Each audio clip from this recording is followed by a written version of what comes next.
Pernahkah anda terfikir tentang tabut perjanjian, objek paling suci yang pernah dicipta? Ia bukan sekadar kotak, tetapi lambang kehadiran dan janji Tuhan yang agung kepada umatnya.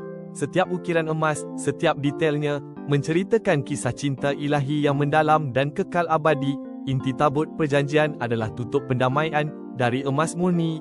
Firman Tuhan dalam Keluaran 37:6 berbunyi, "Dibuatlah tutup pendamaian dari emas murni."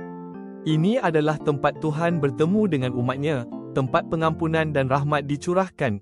Ia bukan sekadar struktur, tetapi titik perhubungan antara manusia dan penciptanya, memancarkan kedamaian serta kesucian. Hari ini, janji Tuhan tetap hidup dan kekal, walaupun tabut perjanjian tidak lagi kelihatan. Ia tidak terbatas pada artifak purba, tetapi terukir dalam setiap hati yang percaya. Kasih-Nya yang abadi adalah jaminan terkuat kita, sentiasa melindungi, membimbing, dan memberi kekuatan. Percayalah, janji Tuhan adalah harta tak ternilai, sentiasa bersama anda, mengisi hidup dengan harapan dan kasih sayang tidak berkesudahan.